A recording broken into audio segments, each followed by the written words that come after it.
Good morning વિદ્યાર્થી મિત્રો.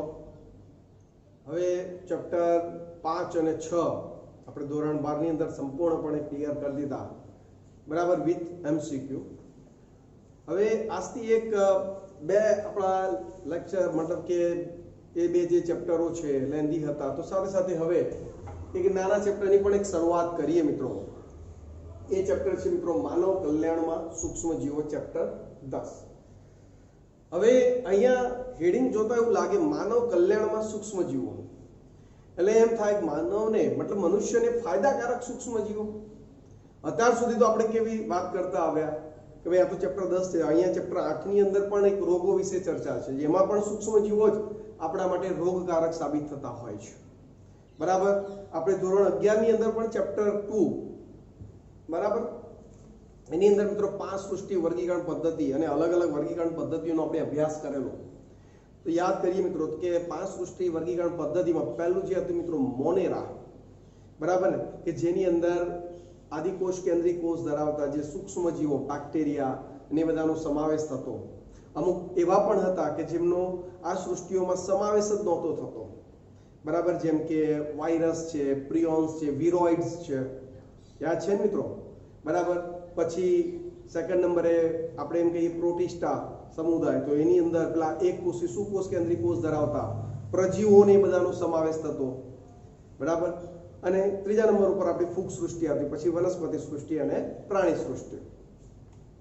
તો આ બધા જે સજીવો જે ખરા, જે ખાસ કરીને જે નીચલી કક્ષાના છે, બરાબર, એ ક્યાંક ને ક્યાંક આપણે અત્યાર સુધી એવો જ અનુભવ કરતા આવ્યા છીએ કે આ લોકો આપણા માટે શું છે મિત્રો, રોગકારક છે. શું છે? રોગકારક. મતલબ ક્યાંક ને ક્યાંક આપણા સ્વાસ્થ્ય માટે એ લોકો હાનિકારક સાબિત થતા હોય છે, બરાબર. પરંતુ આ ચેપ્ટરની અંદર આપણે એના પોઝિટિવ, મતલબ કે કોઈ કહે ને કે ભાઈ કોઈ બી સજીવ છે તો એનો પાસા હોય નેગેટિવ, પોઝિટિવ, તો નેગેટિવ પાસા જેવા છે એવા જ એના પોઝિટિવ પાસા પણ છે. મતલબ આ સૂક્ષ્મજીવો આપણા માટે ફાયદાકારક પણ સાબિત થઈ શકે છે, બરાબર. અને આપણે આ ચેપ્ટરની અંદર આ સૂક્ષ્મજીવોનો જે ફાયદો છે, બરાબર, એના વિશે આજે આપણે ચર્ચા કરવાની છે, બરાબર. મિત્રો ઘરની અંદર બી આપણે ક્યાંક ને ક્યાંક સૂક્ષ્મજીવોનો ઉપયોગ કરતા હોઈએ જ છીએ કે ભાઈ દૂધમાંથી દહીં બનાવવું, બરાબર, કે ઇડલી ઢોસાને જે ખીરું તૈયાર કરવામાં આવે છે, આથવણની જે ક્રિયા લાવવામાં આવે છે, એમાં પણ સૂક્ષ્મજીવો આપણને ફાયદાકારક છે, બરાબર. તો એ ઘરગથ્થુ થઈ ગયા મિત્રો. મોટી આપણે ઔદ્યોગિક ક્ષેત્ર વિચારીએ તો ઘણા બધા એસિડ તૈયાર કરવા માટે, આલ્કોહોલ, બરાબર, તૈયાર કરવા માટે ઘણી બધી રીતે ત્યાં પણ આપણને સૂક્ષ્મજીવો ફાયદાકારક સાબિત થઈ રહ્યા છે. પ્રતિજૈવિક દ્રવ્યો બનાવવા માટે પણ, એન્ટીબાયોટિક્સ દવાઓ માટે પણ સૂક્ષ્મજીવો ફાયદાકારક સાબિત થઈ રહ્યા છે. આ સિવાય મિત્રો આપણું જે શુદ્ધ પાણી જે કહેવાય, આજનો એક પ્રશ્ન મોટો, બરાબર, મીઠા પાણીનો જે બગાડ થઈ રહ્યો છે, બરાબર, તો સીવેજ ટ્રીટમેન્ટ પ્લાન્ટ જે સ્થાપિત કર્યા છે સરકાર દ્વારા, ખાસ કરીને મેગા સિટીઓની અંદર, કે એની અંદર પણ સૂક્ષ્મજીવોનો આપણે ફાયદો ઉઠાવીએ છીએ. બાયોગેસ પ્લાન્ટ મિત્રો, એમાં પણ સૂક્ષ્મજીવો આપણને ફાયદાકારક સાબિત થઈ રહ્યા છે, બરાબર. ખેતીની અંદર પણ સૂક્ષ્મજીવોનો આપણો ફાયદો લઈ રહ્યા છીએ. તો અહીંયા આ ચેપ્ટરની અંદર મિત્રો આપણે સૂક્ષ્મજીવો આપણને કયા કયા મતલબ કે આપણને ઉપયોગીકારક સાબિત થાય છે એના ઉપર આપણે ચર્ચા કરવાની છે. ચલો, ક્લિયર છે? ખ્યાલ આવી ગયો?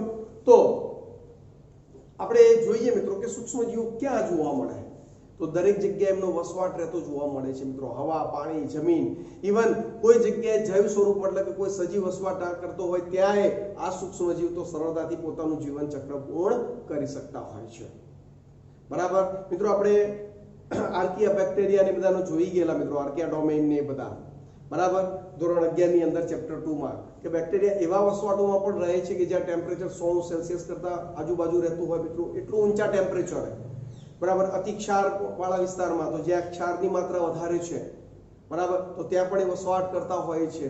0 સેલ્સિયસ કરતા નીચા ટેમ્પરેચર વિસ્તાર હોય ત્યાં પણ આવા સજીવો, સૂક્ષ્મજીવો વસવાટ કરતા જોવા મળતા હોય છે.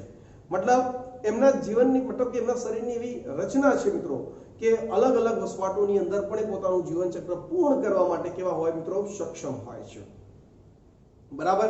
તો આવા સૂક્ષ્મજીવો ઉપર આપણે ચર્ચા કરવાની છે. ખાસ મિત્રો આ ટાઈપના જ્યારે ચેપ્ટર આવે એટલે અહીંયા સમજવાનું તો ઓછું હોય છે, પણ અહીંયા એની વાક્ય રચનામાં આપણને શું કહે છે એ દરેકે દરેક શબ્દો આપણા માઇન્ડની અંદર ક્લિયર હોવા જરૂરી છે, બરાબર. તો અહીંયા એનસીઈઆરટી ની વાક્ય રચના સાથે જ આપણે એને જોતા જઈએ કે જેથી આપણું ચિત્ર વધારે સારી રીતે ક્લિયર થઈ જાય. બૃહદદર્શી મિત્રો માઇક્રોસ્કોપિક વનસ્પતિઓ અને પ્રાણીઓ ઉપરાંત મતલબ કે જે મોટા કદના છે, જેને આપણે નરી આંખે સરળતાથી જોઈ શકીએ છીએ, વનસ્પતિ અને પ્રાણીઓ ઉપરાંત સૂક્ષ્મજીવો પૃથ્વી પરના જૈવિક તંત્રના મુખ્ય ઘટકો છે. ધોરણ 11 માં તમે સજીવોમાં વિવિધતા વિશે અભ્યાસ કરેલો છે, બરાબર ને? ચેપ્ટર 2 માં આપણે વધારે સારી રીતે અભ્યાસ કરી ગયા છે. શું તમને યાદ છે કે સજીવોની કઈ સૃષ્ટિમાં સૂક્ષ્મજીવોનો સ્થાન પામેલા છે? બરાબર. તો આપણે જાણીએ છીએ મિત્રો કે જે શરૂઆતની મોનેરા છે, પ્રોટિસ્ટા છે, બરાબર ને? ઓકે, તો એમની અંદર આ બધા સૂક્ષ્મજીવોને અમુક તો એવા પણ છે જે વિરોઇડ્સ, વાયરસ, પ્રેયોન્સ કે જેનો કોઈ મતલબ કે સમુદાયમાં કે સૃષ્ટિમાં સમાવેશ થયો નથી, બરાબર. તેમાંના કયા માત્ર સૂક્ષ્મદર્શી છે? બરાબર. સીધી વસ્તુ છે મિત્રો, સૂક્ષ્મદર્શી એટલે આપણે નરી આંખે જોઈ શકતા ના હોય એવા સજીવ. તો કોઈ વાયરસ, બેક્ટેરિયા આપણે નરી આંખે જોઈ શકતા નથી, નહીં તો સરળતાથી આપણને ખબર પડી જતો કે આ કોરોના વાયરસ પસાર થઈ રહ્યો છે, હું ત્યાંથી દૂર રહું, બરાબર કે નહીં? પરંતુ એ સ્થિતિમાં આપણે એટલા સક્ષમ નથી, પણ આપણે એનો અભ્યાસ કરવો હોય તો યસ, આપણે માઇક્રોસ્કોપ દ્વારા એનો સરળતાથી અભ્યાસ કરી શકીએ છીએ, બરાબર કે નહીં? ઓકે. સૂક્ષ્મજીવો સર્વવ્યાપી છે, બરાબર. ક્યાં જોવા મળે મિત્રો? અહીંયા આ પ્રશ્ન આપણે 2 માર્ક્સની અંદર તમે આટલો પોઈન્ટ કે પૂછાઈ શકતો હોય છે બોર્ડની અંદર પણ આપણે, કારણ કે એ પણ સાથે સાથે જોવાનું છે કે ભાઈ સૂક્ષ્મજીવો સર્વવ્યાપી છે, બરાબર. સમજાવો કે કારણ આપો. તો કે જમીન, હવા, પાણી, આપણા શરીરમાં તેમજ અન્ય પ્રાણીઓ અને વનસ્પતિઓમાં પણ તે જોવા મળે છે. એટલે સરળતાથી દરેક સજીવોની અંદર એ પોતાનું જીવન ચક્ર પૂર્ણ કરવા માટે એ લોકો કેવા છે મિત્રો? સક્ષમ છે. તેઓ એવા સ્થાને પણ જોવા મળે છે જ્યાં અન્ય જૈવ સ્વરૂપો જોવા મળતા નથી. ખ્યાલ આવી ગયો? આગળ, જેમ કે ગરમ પાણીના ઝરા, બરાબર, ગેઝર્સ માં ઊંડે જ્યાં તાપમાન 100°C કરતા પણ વધુ હોય છે મિત્રો. ટેમ્પરેચર તમે જો 100°C કરતા પણ વધારે, તો એવા મતલબ હવે આ સૂક્ષ્મજીવોની મિત્રો વાત કરીએ ને તો બધા સૂક્ષ્મજીવો 100°C ના રહી શકતા હોય. જે સ્પીસીસ 100°C વાળી હોય એ પેલા બરફવાળા વિસ્તારમાં 0°C વાળા ટેમ્પરેચરમાં ન હોય. ખ્યાલ આવે છે કે નહીં? અલગ અલગ વસવાટમાં અલગ અલગ સૂક્ષ્મજીવો હોય, બરાબર. તો 100°C કરતા પણ વધુ ટેમ્પરેચર એ લોકો જીવંત રહી શકતા હોય છે. ભૂમિમાં ઊંડે અમુક મીટર જાડા બરફના સ્તરો હેઠળ અતિ, બરાબર, એટલે કે ઠંડા લેયરોમાં પણ એ લોકો જીવંત રહી શકતા હોય છે. અને અતિ એસિડિક વાતાવરણમાં પણ, કેવા મિત્રો? એસિડિક વાતાવરણમાં પણ એ જીવન રહી શકતા હોય છે. પછી મિત્રો આપણે પ્રાણીઓના યાદ હશે મિત્રો, પ્રથમ આમાશય જઠરની અંદર મિથેનોજેન્સ નામના બેક્ટેરિયા, બરાબર કે નહીં? તો આ બધા જે સૂક્ષ્મજીવો ખરા મિત્રો, એ કોઈ પણ પ્રકારના વસવાટમાં, બરાબર, એ સરળતાથી પોતાનું જીવન ચક્ર પૂર્ણ કરવા માટે શું હોય? સક્ષમ હોય છે, બરાબર. આગળ ચર્ચા કરીએ મિત્રો.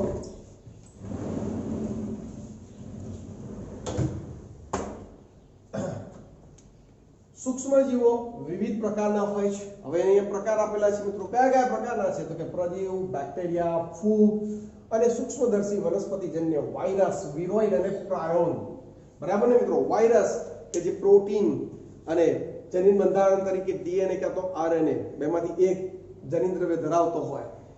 વિરોઇડ્સ ફક્ત આરએનએ તંતુ જ ધરાવે છે અને પ્રાયોન્સ ફક્ત પ્રોટીનનું જ, એટલે કે પ્રોટીન તંતુ જ છે. તો આ બધા કે જેને કોઈ મતલબ સૃષ્ટિમાં સમાવેશ નથી થયો, પ્રજીવ, બેક્ટેરિયા, ફૂગ, બરાબર, તો આ બધા જ મિત્રો એક પ્રકારે શું કહેવાય? આ બધા સૂક્ષ્મજીવો છે, બરાબર. સૂક્ષ્મજીવો, હા, અહીંયા પ્રાણ કે જે પ્રોટીનમય ચેપકારકો છે, બરાબર.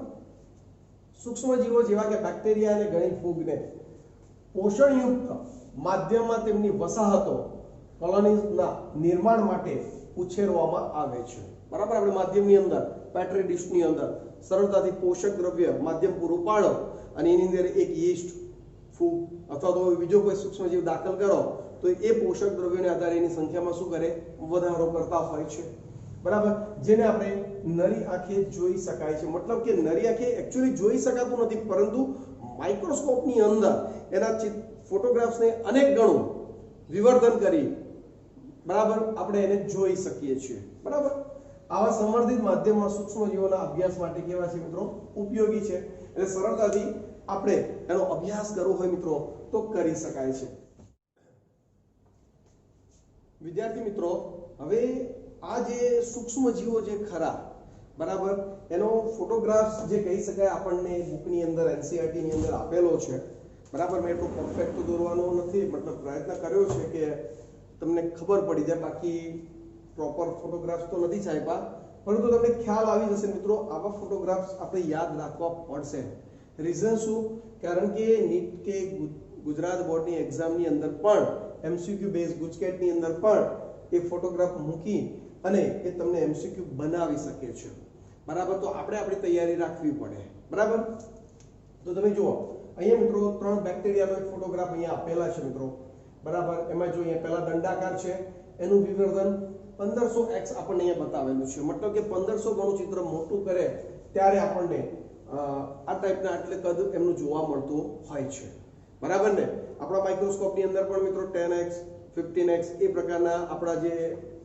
જે નેત્ર કાચ જે ખરો માઇક્રોસ્કોપમાં તો વિચારો આ કેટલા ગણું 1500x ગણું એટલે કે એટલું ચિત્ર મોટું કરી અને આ ફોટોગ્રાફ અહીંયા રજૂઆત કરેલો છે એ જ રીતે ગોળાકાર વિવર્ધન તો એ પણ 1500x છે એટલે કે આ ગોળાકાર બેક્ટેરિયા છે બરાબર અહીંયા જો મિત્રો આ દંડાકાર છે મિત્રો આ બધી એની કશાઓ છે કશા સાથેનો આપણે એમ કહી શકીએ દંડાકાર બેક્ટેરિયા છે તો કે આ કદ આટલું છે ને અહીંયા કદ કેમ આટલું મોટું તો અહીંયા એ પણ તમે જોઈ શકો છો મિત્રો કે અહીંયા આપણે એમ કહી શકીએ 50000x એ શૂન્ય ઓછું છે મિત્રો 50000x મતલબ કે એટલું મોટું વધારે ચિત્ર આ 1500 છે તો આ 50000x જેટલું મોટું વિવર્ધન કરીને આપણે એને જોઈ શકીએ છીએ બરાબર કે નહીં આગળ વાત કરીએ મિત્રો તો અહીંયા આપણને વાયરસનો ઉલ્લેખ કરેલો છે 3 વાયરસ છે બરાબર એ પણ યાદ કરી જો પહેલો બેક્ટેરિયોફેજ વાયરસ હવે મિત્રો બેક્ટેરિયોફેજનો ડાયાગ્રામ તમે ધોરણ 11 માં પણ દોર્યો હશે બરાબર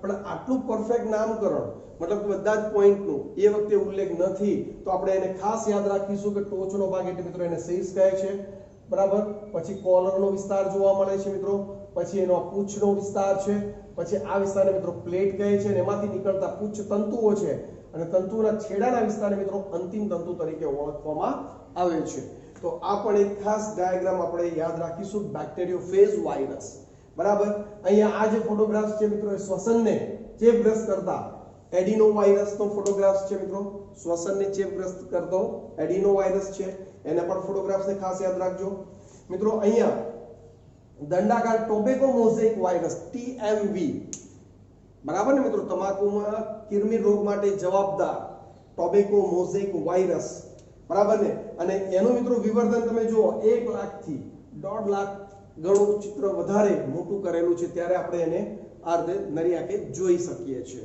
એટલે જે પેલું વાક્યમાં હતું નરી આંખે જોવું એ આ રીતે એક રજૂઆત હતી કે તમને ફોટોગ્રાફ્સ આપેલા છે પણ એક્ચ્યુઅલી આટલા મોટા વિવર્ધન કરીને બરાબર એટલે ઝૂમ આઉટ કરીને તમને રજૂઆત કરેલી છે બરાબર સાથે સાથે અહીંયા ફૂગ માટે પણ છે અહીંયા જુઓ મિત્રો અહીંયા એક બેક્ટેરિયાનો ઉછેર બતાવેલો છે કે પેટ્રી ડિશમાં ઉછેર પામતી બેક્ટેરિયાની વસાહત એટલે મિત્રો જ્યારે ઘણા બધા સજીવો એકકોષી સજીવો સાથે વસવાટ કરતા હોય એટલે આપણને લાગે જાણે બહુકોષી પણ દરેક સ્વતંત્ર સજીવ પોતાનું જીવન ચક્ર પૂર્ણ કરતો હોય તો એને વસાહતી સ્વરૂપ કહી શકાય મિત્રો બરાબર તો ગોળાકાર ગોલાણુ છે પણ વસાહતી સ્વરૂપે દર્શાવેલા છે એ પણ તમે યાદ રાખશો અહીંયા ફૂગની વસાહત છે મિત્રો પેટ્રી ડિશમાં ઉછેર પામતી ફૂગની વસાહતનો પણ અહીંયા ઉલ્લેખ કરેલો જોવા મળે છે બરાબર તો અહીંયા આ બધા જ મિત્રો ભલે એટલા પરફેક્ટ મેં ફોટોગ્રાફ્સ કે ડાયાગ્રામ નથી બનાવ્યા પણ એ બધા જ આપણે ક્લિયર માઇન્ડની અંદર રાખવાના છે ફોટોગ્રાફ્સ કેટલા ઝૂમ આઉટ બતાવેલા છે કોઈ 1500x છે કોઈ 50000x છે કોઈ લાખથી 1.5 લાખ છે બધા જ યાદ રાખવા પડશે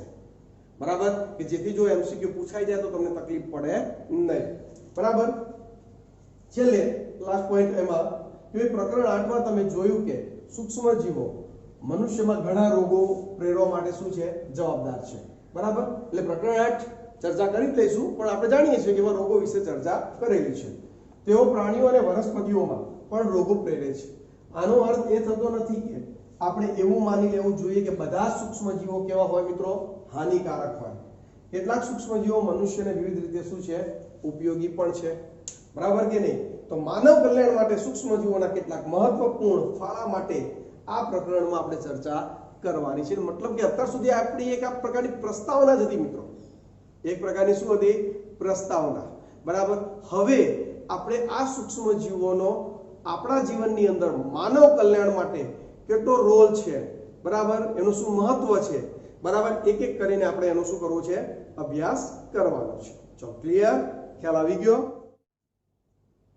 વિદ્યાર્થી મિત્રો, હવે આપણે ઘરગથ્થુ ઉત્પાદનમાં સૂક્ષ્મજીવોનો શું જોવો છે? ફાળો જોવો છે. હવે ઘરગથ્થુ ઉત્પાદનની અંદર મિત્રો સૂક્ષ્મજીવોના ફાળાની વાત આવે એટલે આપણને પહેલું જ વાક્ય યાદ આવે મિત્રો, દૂધમાંથી શું? દહીંનું ઉત્પાદન કરવું. મતલબ કે દૂધમાંથી દહીં બનાવવું. મિત્રો, દૂધમાંથી દહીં બનાવવાની વાત વર્ષોથી આપણા ઘરોમાં એનો ઉપયોગ થતો આવ્યો છે, બરાબર કે નહીં? આપણા દાદી કહીએ, મમ્મી તો બરાબર છે, પણ દાદીથી આગળની પેઢી વર્ષોથી કરતા આવ્યા છે. પણ જો એમને પૂછવામાં આવે કે દૂધમાંથી દહીં કેવી રીતે બન્યું, ખાસ કરીને મમ્મીની પણ એક પેઢી આગળની વાત કરું છું, તો એમને એ ખબર નહીં પડે. એ એમ જ કહેશે કે મેળવણ નાખવાનું હોય. મેળવણ એટલે શું?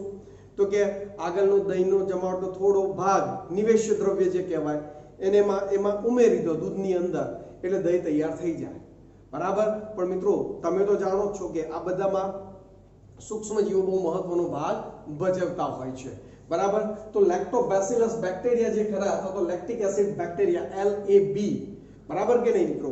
તો એ દૂધમાં રહેલા જે પ્રોટીન છે એ પ્રોટીનનું અંશતઃ પાચન કરતા હોય છે અને એનું એસિડ એટલે કે અમ્લોમાં ગઠ્ઠા સ્વરૂપે જમા થવા લાગે છે, બરાબર. હવે મિત્રો, દૂધમાંથી દહીં બનાવવું એટલે ટેમ્પરેચર 100% મેન્ટેન કરવું જરૂરી છે. ટેમ્પરેચર શું મિત્રો? મેન્ટેન કરવું જરૂરી છે. મતલબ કે તમે જુઓ, ઉનાળાની અંદર દૂધમાંથી દહીં ઝડપી તૈયાર થઈ જાય છે, ઝડપી બની જતું હોય છે, બરાબર. જેમ જેમ ટેમ્પરેચર વધે એમ એમાં ખટાશ પણ વધારે આવતી હોય છે. પરંતુ એ જ વસ્તુ નીચા ટેમ્પરેચરે, જેમ કે શિયાળાની અંદર, તો ઘણીવાર દૂધમાંથી દહીં એકની પણ 2 દિવસે પણ તૈયાર થતું હોય છે અને એકદમ મોડું હોય છે મિત્રો, બરાબર કે નહીં? તો એનું રીઝન એ જ છે મિત્રો કે ટેમ્પરેચર અહીંયા સૂક્ષ્મજીવોની વૃદ્ધિ ઉપર ખૂબ અસર કરતું હોય છે, બરાબર કે નહીં? તો એ બધા સાથે અહીંયા આપણને એક પહેલો પોઈન્ટ આપ્યો છે, દૂધમાંથી દહીંની બનાવટ. શું કહે છે? જુઓ, સૂક્ષ્મજીવ જેવા કે લેક્ટોબેસિલસ તેમજ અન્ય જેને આપણે લેક્ટિક એસિડ બેક્ટેરિયા LAB કહીએ છીએ, તેઓ દૂધમાં વૃદ્ધિ પામે છે અને તેને દહીંમાં પરિવર્તિત કરતા હોય છે. વૃદ્ધિ દરમિયાન LAB અમ્લો સર્જે છે, મતલબ કે એસિડ સર્જે છે, બરાબર ને, જે દૂધને જમાવે છે અને દૂધમાં રહેલા પ્રોટીનનું આંશિક પાચન થાય છે. દૂધમાં રહેલા પ્રોટીનનું શું થાય મિત્રો? આંશિક પાચન થાય છે. દહીંની થોડી માત્રા કે જેમાં જે નિવેશ દ્રવ્ય અથવા તો આરંભકના રૂપમાં તાજા દૂધની અંદર શું કરવામાં આવે? ઉમેરવામાં આવે છે. ક્યાંક તમને ખાસ કરીને છોકરીઓને તો લગભગ ખબર જ હશે, પરંતુ છોકરાઓને ન ખબર હોય તો મિત્રો, તમે 3-4 દિવસ માટે બહાર ગયા હોય ઘરેથી બધા જ ઘરના સભ્યો, અને દહીં ન હોય તો દહીંની જમાવટ માટે આપણે મમ્મીને ક્યાંક કે આજુબાજુના ઘરમાંથી નિવેશ્ય દ્રવ્ય સ્વરૂપે મેળવણ જેવો શબ્દ તમે સાંભળ્યો જ હશે કે બાજુના ઘરેથી લાવતા હોય છે અને દૂધની અંદર નાખે એટલે બીજા દિવસે એ દહીં શું થઈ જાય મિત્રો? તૈયાર થઈ જતું જોવા મળે છે. તાજા દૂધમાં ઉમેરવામાં આવે છે, જે લાખો LAB ધરાવે છે, લેક્ટિક એસિડ બેક્ટેરિયા ધરાવતું એક નાનું નિવેશ દ્રવ્ય પણ, બરાબર ને? અને એમાંથી પછી આપણું દહીં તૈયાર થતું હોય છે મિત્રો. દહીંની અંદર આ જે બેક્ટેરિયા જે ખરા એ આપણા સ્વાસ્થ્ય માટે પણ ખૂબ જ ફાયદાકારક સાબિત થતા હોય છે. જેમ કે આપણા B12 માં વધારો કરે, ઘણા સૂક્ષ્મજીવો જે આપણા જઠરને નુકસાન પહોંચાડતા હોય તેની સામે રક્ષણ પણ આપે છે. એટલે એ રીતે પણ આપણા માટે શું છે મિત્રો? ફાયદાકારક છે. જુઓ, જે અનુકૂળ તાપમાને ગુણિત થઈ, તાપમાન અનુકૂળતા જરૂરી છે. દૂધને દહીંમાં પરિવર્તિત કરે છે, જે વિટામિન B12 ની માત્રામાં વધારી પોષણ સંબંધિત ગુણવત્તામાં વધારો કરે છે, બરાબર. આ ખાસ યાદ રાખજો મિત્રો, B12 ની વધારો એટલે રોજે રોજ દહીંનો ખોરાક તરીકે ઉપયોગ કરવો, બરાબર. સાંજે તો એને યોગ્ય ગણવામાં નથી આવતું આયુર્વેદિકની ભાષામાં અમુક, પરંતુ દિવસે ખાસ રોજ બપોરે રેડી, મોટા વાટકા ભરીને નહીં પણ નોર્મલી 2 થી 3 ચમચી રોજે રોજ જો તમે ખોરાકમાં દહીં લેશો મિત્રો, તો B12 નો પ્રોબ્લેમ તમારો સોલ્વ થઈ શકે, બરાબર. આપણા જઠરમાં પણ સૂક્ષ્મજીવો દ્વારા થતા રોગોને અટકાવવામાં LAB લાભદાયી ભૂમિકા ભજવે છે, બરાબર. તો એક પહેલું સરળ સિમ્પલ ઉદાહરણ મિત્રો, ઘરગથ્થુ ઉત્પાદનમાં સૂક્ષ્મજીવોનો ફાળોમાં મિત્રો દૂધમાંથી દહીં બનવું એક સમજી શકાય છે કે આપણા માટે આ સૂક્ષ્મજીવો કેટલા હદે ફાયદાકારક સાબિત થઈ શકે છે। મિત્રો આવા તો ઘણા બધા એક્ઝામ્પલ છે ઘરગથ્થુની અંદર, ઔદ્યોગિક ક્ષેત્રની અંદર, જેની આપણે ચર્ચા કરવાના છીએ। પહેલા ઘરગથ્થુમાં ઉપયોગ કરતા છીએ મિત્રો, અન્ય ઉપયોગો પણ છે, જેમ કે ઢોસા ઇડલી બનાવવા માટે મિત્રો એનું ખીરું તૈયાર કરવામાં આપણે પહેલા ચર્ચા કરી ગયા છીએ, બરાબર, કે એની અંદર રહેલા જે બેક્ટેરિયા, ફૂગ જે ખરા મિત્રો, એ આપણે એમ કહી શકીએ કે આથવણની ક્રિયા પ્રેરે છે મિત્રો, અજારક શોષણ પ્રેરે છે, એટલે CO2 જે ઉત્પન્ન થાય છે જેના કારણે આથો આવે, ફૂલી જતું હોય છે ખીરું, બરાબર। તમે જોયું હશે કે મમ્મીએ મૂકેલું ખીરું થોડું તડકાની અંદર મૂકતા હોય છે, બરાબર, તો જે લેવલ હતું એનાથી ડબલ જેટલું થઈ જતું જોવા મળે છે, તો એ ખીરું ફૂલે છે આથવણની ક્રિયાને કારણે, અને એમાંથી સરસ મજાની આપણે વાનગીઓ જેવી કે ઢોસા ઇડલી તૈયાર કરતા હોઈએ છીએ। આવા ખોરાકની વાત થાય એટલે મોઢામાં પાણી આવે મિત્રો, એ થોડું આવશ્યક છે। તો વપરાતું ખીરું પણ બેક્ટેરિયા દ્વારા આથવણની ક્રિયાથી બને છે। આ ખીરામાં CO2 ઉત્પન્ન થવાને કારણે શું થાય? ફૂલેલો દેખાય છે, બરાબર કે નહીં? આગળ શું તમે કહી શકો કે કયા ચયાપચય પથ CO2 ના નિર્માણમાં કાર્યરત છે મિત્રો? આથવણની ક્રિયા કીધી છે ને, તો આથવણ એટલે અજારક શોષણ સાથે સંકળાયેલો પથ કહી શકાય। શું તમે જાણો છો કે આથવણની ક્રિયા માટે બેક્ટેરિયા ક્યાંથી આવે છે મિત્રો? બેક્ટેરિયા કે સૂક્ષ્મજીવો મિત્રો એ બધા વાતાવરણ સાથે, ટેમ્પરેચર સાથે જોડાયેલા છે।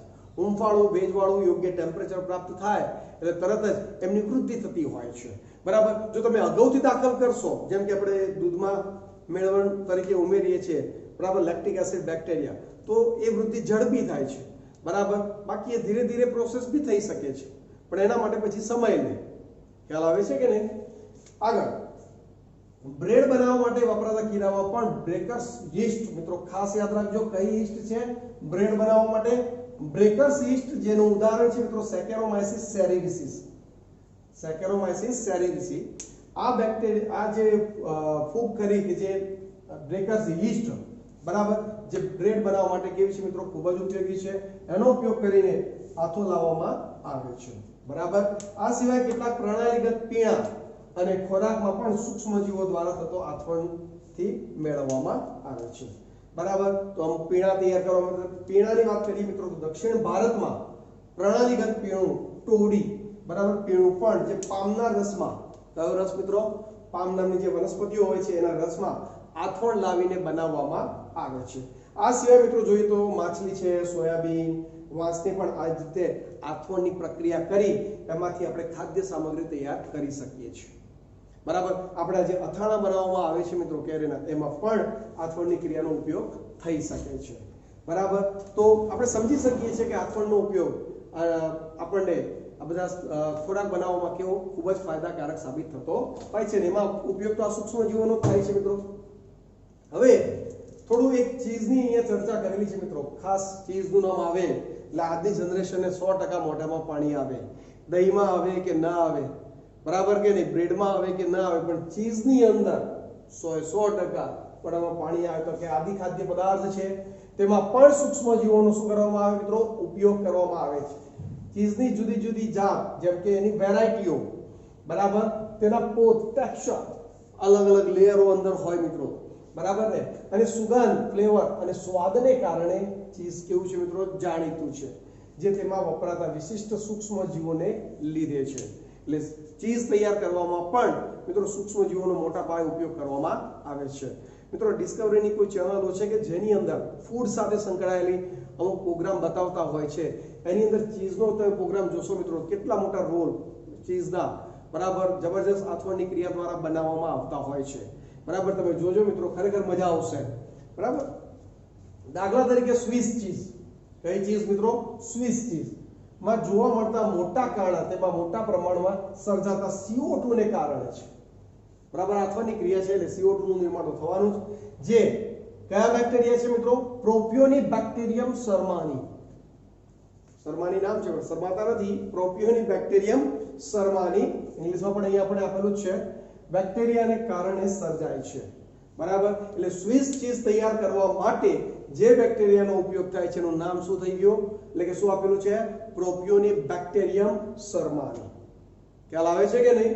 આગળ વાત કરીએ મિત્રો તો એવી જ એક બીજી ચીઝનો પણ અહીંયા ઉલ્લેખ કર્યો છે મિત્રો, કઈ? તો કે રોકવી ફોર્ટ ચીઝ, એને પણ પકવવા માટે ચોક્કસ ફૂગનું સંવર્ધન કરવામાં આવે છે મિત્રો ખાસ અહીંયા યાદ રાખજો સ્વિસ ચીઝ તૈયાર કરવા માટે બેક્ટેરિયા છે પ્રોપિયોને બેક્ટેરિયમ શર્માની પરંતુ રોક્વીફોર્ડ ચીઝ તૈયાર કરવા માટે કોનો ઉપયોગ થાય છે મિત્રો તો કે ફૂગનો ઉપયોગ થાય છે બરાબર જે તેના ચોક્કસ સ્વાદ કે સુવાસ આપે છે તો બંને ચીઝ ખાસ યાદ રાખવી અને બંનેમાં એક બેક્ટેરિયા દ્વારા છે તો બીજી કઈ ફૂગ દ્વારા છે બરાબર આગળ મેં થોડા એક એક્સ્ટ્રા એક્ઝામ્પલ અહીંયા આપણને આપેલા છે કે જેમાં તમે નીટ કહો કે ગમે તે કહો કે ભાઈ એક્સ્ટ્રા પોઈન્ટ તૈયાર કરવા હોય તો સ્ટ્રેપ્ટોકોક્સ લેક્ટી નામનો બેક્ટેરિયા અને લ્યુકોનોસ્ટોક્સાઇટ્રી વોર્યુમરનો ઉપયોગ માખણ બનાવવા માટે પણ થાય છે મિત્રો અહીંયા માખણ પણ આવી ગયું ચીઝ આવી ગયું તો માખણ કેમ રહી જાય બરાબર તો એના માટે સ્ટ્રેપ્ટોકોક્સ લેક્ટી